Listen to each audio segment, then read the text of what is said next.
नमो नमः छात्रों, कक्षा 10 संस्कृत में स्वागत है। हम पढ़ रहे हैं माध्यमिक शिक्षा बोर्ड की 10वीं कक्षा में बोर्ड परीक्षा की तैयारी कर रहे हैं। उसमें संधि का जो प्रश्न आता है उसमें दो प्रकार के प्रश्न आते हैं। एक प्रश्न आता है संधि विच्छेद दे रखा होता है, उसकी संधि करके संधि का नाम लिखना पड़ता है।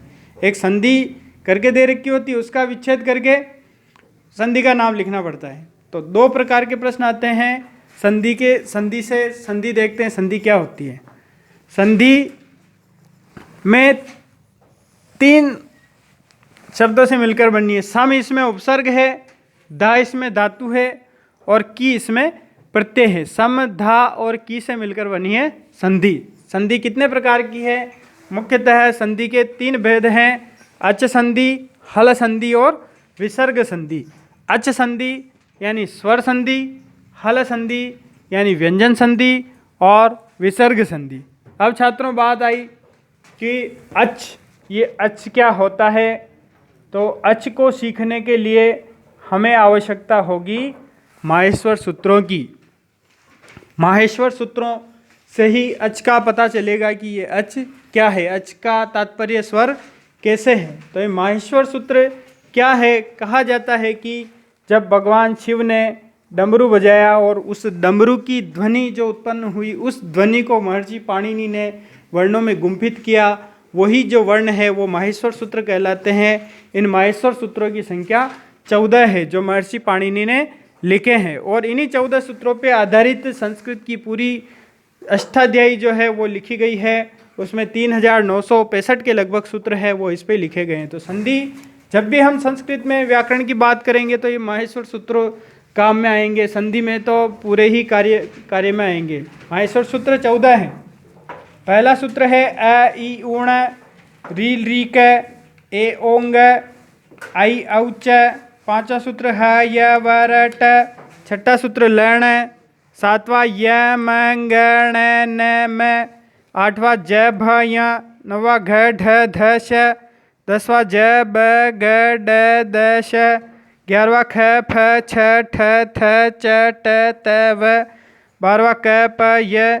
13वां सूत्र है श श स र और 14 है हल। ये माहेश्वर सूत्र 14 ही सूत्र माहेश्वर सूत्र कहलाते हैं क्योंकि भगवान शिव के डमरू जब बजा तो उससे ध्वनि निकली आई ओणा रिल री का ए ओंगा यौचा या वारा टा लणा या मंगाणा नम झभा या घढ़ दश जब गढ़ दश खफ छठ थ चट तव कप या श शर हल। ये व्याकरण यानी शब्दों को, वर्णों को एक व्यवस्थित क्रम में, वैज्ञानिक क्रम में महर्षि पाणिनि ने जमाया। कैसे जमाया?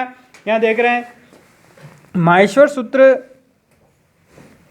से हमारे बनेंगे प्रत्याहार। प्रत्याहार क्या होते हैं? क्योंकि जब संधि पढ़ेंगे तो ये अच की बात करें तो अच क्या है? अच एक प्रत्याहार है। और प्रत्याहार क्या होता है? प्रत्याहार छात्रों ध्यान से देखना कि दो वर्णों का एक समूह होता है। अभी हम सूत्रों से बात नहीं कर रहे हैं, आदि रंतेन संहिता सूत्र। दो वर्णों का समूह है जो हमें बताता है कि इसके अंदर कितने वर्ण हैं। कैसे देखेंगे? प्रत्याहार के अंदर आने वाले वर्ण अ से लेकर के च तक के वर्ण, यानी अ देखेंगे। अ कहाँ देखेंगे? जो हलंत नहीं होगा माहेश्वर सूत्रों में उन वर्णों में देखेंगे, और च देखेंगे हलंत वाले में। हलंत यानी सूत्र के अंत में जो व्यंजन वर्ण है वो हलंत कहलाएगा। देखते हैं यहाँ पे अच में हमने देखा अ कहाँ पे ढूंढा? अ ये लिखा हुआ है। और च देखेंगे, इनमें च कहाँ पे है? अंतिम में च यहाँ पे है। तो अ से लेकर के च तक के वर्ण जो है वो कहलाएंगे अच। इनमें भी एक बात ध्यान में रखेंगे कि जो अंतिम वर्ण है उनकी ईत संज्ञा होने से लोप हो जाता है, तो वो वर्ण प्रत्याहार में नहीं लिखेंगे। जैसे अच में लिखे तो अ ई उ लिखेंगे, फिर इसको नहीं लिखेंगे ण को, फिर री लिखेंगे, क नहीं लिखेंगे, ए ओ लिखेंगे, ंग नहीं लिखेंगे, और आई औ, और इस च को भी अंतिम को नहीं। यानी अच में वर्ण आ जाएंगे अ ई उ री ए ओ आई औ।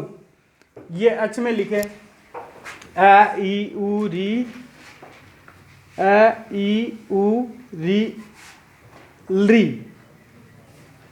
फिर आया ए ओ आई औ। तो ये अच प्रत्याहार के वर्ण हो गए। और हम देख रहे हैं छात्रों की अच में सारे ही स्वर आए हैं, इसलिए अच का तात्पर्य हो गया स्वर। इसी प्रकार जब हम हल प्रत्याहार की बात करेंगे तो ह से लेकर के ल तक वर्ण लिखने पड़ेंगे। है कहाँ पे देखेंगे? बिना हलंत वालों में है यहाँ पे आ रहा है 5वें सूत्र में। और ल हलंत वालों में देखेंगे ल कहाँ आ रहा है? तो ल आया 14वें सूत्र में ल। तो यहाँ है से लेकर ल तक के सारे वर्ण लिखेंगे, अंतिम को छोड़ते हुए लिखेंगे तो ये हल प्रत्याहार बन जाएगा। और फिर हम देख रहे हैं कि हल में स्वर को छोड़ करके सारे ही अक्षर आ गए, सारे ही व्यंजन आ गए इसका। तो हल से तात्पर्य है व्यंजन। इसलिए जब हम संधि की बात करेंगे, हम संधि पढ़ रहे हैं और संधि के लिए ही इनकी जरूरत पड़ रही है, तो हल की बात करेंगे तो हल संधि बोलते हैं, इसका तात्पर्य है व्यंजन संधि। अच बोलते हैं, इसका तात्पर्य है स्वर संधि। और जहाँ विसर्ग का प्रयोग होता है वो विसर्ग संधि। और जब हम अच संधि में भी जब यण संधि की बात करेंगे, वृद्धि संधि की बात करेंगे, अयादि संधि की बात करेंगे, तो हमें इन प्रत्याहारों की जरूरत पड़ेगी। जैसे यण संधि पढ़ेंगे तो हम सूत्र से पढ़ेंगे इको यणची। इको यणची यानी इक के स्थान पर यण हो जाता है, वहाँ ऐसे पढ़ा जाएगा। तो इक क्या होता है, यण क्या होता है, इनकी आवश्यकता पड़ेगी। तो छात्रों इक क्या होता है? इक प्रत्याहार है। अब इक में कितने वर्ण आते हैं ये दिमाग में तभी आएगा, माहेश्वर सूत्र याद होंगे। इक में अगर सूत्र याद है तो ई से लेकर के क तक के वर्ण हमें उसमें मिलेंगे। जैसे ये ई कहाँ पे? बिना हलंत वालन देखा ई ये है, और क इनमें देखा क ये है। तो इक का मतलब ये ई से लेकर क तक के वर्ण कौन कौन से? ई है, उ, लास्ट वाले को मैंने कहा हलंत्यम होने से इत संज्ञा होती है, उसको छोड़ देते हैं। सीधा याद रखो कि लास्ट वाले को नहीं लिखेंगे। तो ई, उ, फिर री, री, यानी ई से लेकर क तक 4 वर्ण आ रहे, ई, उ, री, री। तो यहाँ इक बोलने से, जब भी हम इक बोलेंगे तो दिमाग में ये समझना है कि 4 वर्णों की बात हो रही है, ई, उ, री और री की। ऐसे ही जब और भी प्रत्याहार है, यण प्रत्याहार, यण में य से लेकर अण तक, ये कहाँ देखेंगे? जो हलंत वाला नहीं होगा उनमें, और अण हलंत वाले में। देखते हैं इधर ये आ रहा है यहाँ पे, और अण देखेंगे इसके बाद ये अण। तो ये अण में ये से अक्षर बोलना शुरू करेंगे, य, व, र, लास्ट को नहीं बोलेंगे, य, व, र, और इसके बाद ल। तो 4 अक्षर आ गए। यानी यण की बात करेंगे, जब हम यण संधि पढ़ रहे होंगे तो काम आएगा ये। यण में य, व, र, ल 4 अक्षर आते हैं। यण में य, व, र, ल। इसी प्रकार और भी प्रत्याहार आएंगे, हम संधि के साथ में सीखते रहेंगे। तो महर्षि पाणिनि ने क्या किया? इन 14 सूत्रों को देखो कितना वैज्ञानिक तरीके से जमाया। कैसे? सबसे पहले उन्होंने जमाए स्वर, यानी ए से लेकर च तक सारे क्या रहे? स्वर। फिर उन्होंने जमाए यहाँ है उष्मा आ रहा है, फिर अंतस्थ आ रहे हैं, य, व, र, ल। ये अंतस्थ वर्ण, य, व, र, ल, ये क्या है? अंतस्थ वर्ण है। फिर उन्होंने जमा रखे हैं वर्ग के 5वें अक्षर, प्रत्येक वर्ग के। पुनः छात्रों वर्ग आया, वर्ग क्या होता है? 5 वर्ग है अपने पास में, व्यंजनों के 5 वर्ग, क वर्ग, च वर्ग, ट वर्ग, त वर्ग और प वर्ग। 5 वर्ग है। क वर्ग में 5 अक्षर है। पहला अक्षर है क, दूसरा ख, तीसरा ग, घ और अंग। ऐसे ही च वर्ग में च, छ, ज, ज, य, ट वर्ग में ट, ठ, ड, ढ, ण, त वर्ग में त, थ, द, ध, न, प वर्ग में प, फ, ब, भ, म। तो यहाँ सूत्रों में कैसे जमाया गया है? सबसे पहले 5वें अक्षर जमाए। देखो य, म, ng, ण, न, ये 5वें अक्षर हैं। ये य है, ये म है, ये ng, ण, न, 5वें जमाए। उसके बाद महर्षि पाणिनि ने क्या किया? यहाँ तक खत्म हो गए, हम देखते हैं लास्ट वाले को नहीं गिन रहे।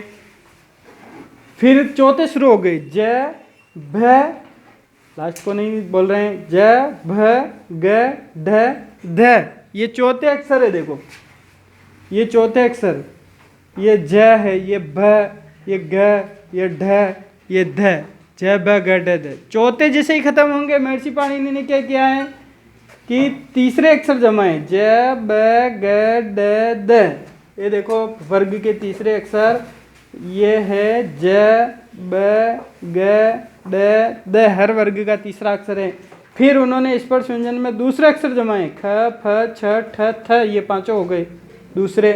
फिर दूसरे के बाद ये पहले च ट त क प, यानी जो माहेश्वर सूत्र जमे हुए वैज्ञानिक क्रम उनका पांचवा चौथा वर्ग के पांचवें वर्ण सबसे पहले स्वर जमाए अंतस्थ है, फिर पांचवें वर्ण है, चौथे वर्ण है, तीसरे वर्ण है, दूसरे वर्ण है, पहले वर्ण है, और उसके बाद ऊष्म वर्ण श श स है, ये लास्ट में ऊष्म श श स है।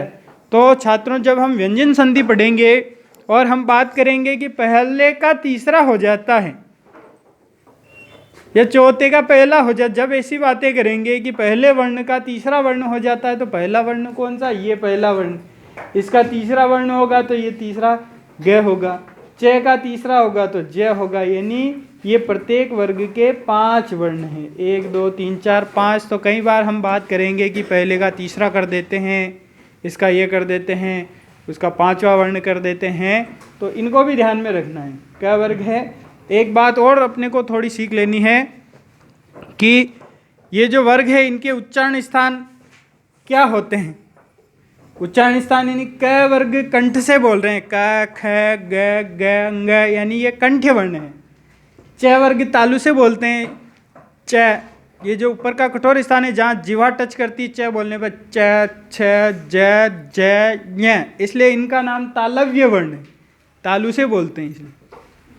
ट ठ ड ढ न, दांत के ऊपर कठोर भाग पे जीवान लग रही है, ट ठ ड ढ न, उसको मुर्दा बोलते हैं, दांत के जस्ट पीछे कठोर भाग है, इसलिए इनका नाम मूर्धन्य वर्ण है। ये त थ द ध न, जिह्वा दांत के लग रही है, इसलिए इनका नाम दंत्य वर्ण है, दांत से बोले जाए, दांत पे स्पर्श करके हो रही। प फ ब भ म, होठ से बोले जा रहे हैं, इनका नाम ओष्ठ्य वर्ण है। तो ये जो 3 वर्ण ये जो लिखे मैंने, इनको अंतस्थ बोलते हैं, ये र ल व, और कंठ से भी भीतर से अंदर से आवाज आ रही। ऊष्म वर्ण श, ये जो श है इसमें जो हवा निकल रही श वाली, वो तालु से निकल रही है, यानी कि जहाँ से च छ श, यानी ये तालव्य श, तालवी श बोलते हैं। ये मूर्धनी से जहाँ से ट बोला जा रहा है, ट ट, वहीं से हवा निकाल के बोले तो ये वाला मूर्धनी श, और ये जहाँ से त वर्ग बोल रहे हैं त थ द द न, वहीं से ये दंती श है, यानी ये तालवी श, मूर्धनी श, दंती श, और इसका उच्चारण ये है नहीं। और इनको बोलने पर जब हम आगे हाथ रखें तो गर्म हवा निकलती है, इसलिए इनको ऊष्म वर्ण बोलते हैं, या तो गर्म हवा निकलने का इनका नाम पड़ा है ऊष्म वर्ण। तो छात्रों इन माहेश्वर सूत्रों को अच्छे से याद करना है, क्योंकि संधि के लिए आवश्यक है, संस्कृत इनके बिना नहीं चलेगी। माहेश्वर सूत्रों को क्रमशः याद करना। ऐ किसे, ऐ ई उण री ली का ए ओंग आई औच ह य वर ट लण यम गण नम जब य गढ़ दश जब गढ़ दश ख फ छ ठ थ च ट तव कप य श श शर हल। वर्ग के प्रत्येक वर्ण याद रखने। स्पर्श व्यंजन ये स्वर है। स्वर कौन से? माहेश्वर सूत्र वाले लिखे अभी अपन ने, अ ई उ री। री भी स्वर होता है, वेदों में प्रयुक्त होता है। अभी ज़्यादा इसका प्रयोग नहीं होगा, एक संधि में होगा, वो सीख लेंगे। अ ई उ, इनके दीर्घ भी होते हैं। ए का दीर्घ आ, ई का दीर्घ ई, उ का दीर्घ उ, री का दीर्घ री, फिर ए आई ओ औ, और री भी होता है। व्यंजन कौन से? व्यंजन में स्पर्श व्यंजन होते हैं। स्पर्श व्यंजन 25 है, पांचों वर्गों के। कौन से वर्ग के? क वर्ग, च वर्ग, ट वर्ग, त वर्ग, प वर्ग। क वर्ग के पांचों, च वर्ग के पांचों, ट वर्ग के पांचों, त वर्ग के पांचों। इस प्रकार ये 25 स्पर्श व्यंजन है। अंतस्थ 4 होते हैं, य, र, ल, व और ऊष्म 4 श, श, स है। ये जो निशान लगा रखा वो अर्धाक्षर का यानी कि व्यंजन का निशान है। देखो स्वर पे निशान नहीं लगा हुआ, ये स्वर है। और छात्रों स्वर जो होते हैं वो मजबूत अक्षर होते हैं और व्यंजन होते हैं कमजोर। मजबूत कैसे? स्वर बिना व्यंजन की सहायता से बोले जाते हैं। ए खुद बोला रहा है, जबकि व्यंजन बिना स्वरों के नहीं बोला जाएगा। मैं बोलूं, जैसे इसकी बात करूं, क, 2 अक्षर बोल रहा हूं, 2 वर्ण बोल रहा हूं मैं, एक तो क व्यंजन वाला और ए। ऐसे ही का बोलना है तो क में आ। अभी संधि में ऐसे ही तोड़ के हम सीखेंगे कैसे, किस वर्ण से मिलके कौन सा वर्ण बन रहा है। तो मैं बात करूं कि का में वर्ण कौन से हैं, तो ऐसे हमने को देखना पड़ेगा। का क और आ से मिलके बन रहा है। कि ये क व्यंजन है और ई स्वर है। ये की दीर्घ है, दीर्घ में क व्यंजन है और दीर्घ ई है। ये कु लघु है तो क व्यंजन है और उ लघु वाला है। ये कु दीर्घ है तो क व्यंजन है और उ दीर्घ है। के क व्यंजन है और ए स्वर जुड़ा हुआ है। कई क व्यंजन है और आई स्वर जुड़ा हुआ है। को क व्यंजन है और ओ स्वर जुड़ा हुआ है। कऊ क व्यंजन है और औ स्वर जुड़ा हुआ है। ऐसे ही हम अभी सभी संधियों में देखेंगे किस वर्ण से मिला के कौन सा वर्ण 2 के स्थान पर कभी एक आदेश होगा, कभी एक वर्ण के स्थान पर दूसरा वर्ण ले आएंगे। यही खेलने का काम हम संधि में करेंगे। तो इस वीडियो को बार बार देखें, पूरा समझ में आ जाए। उसके बाद संधि के सूत्र, उदाहरण, उन वीडियो को देखने का प्रयास करें। जय तु संस्कृतम, जय तु भारतम।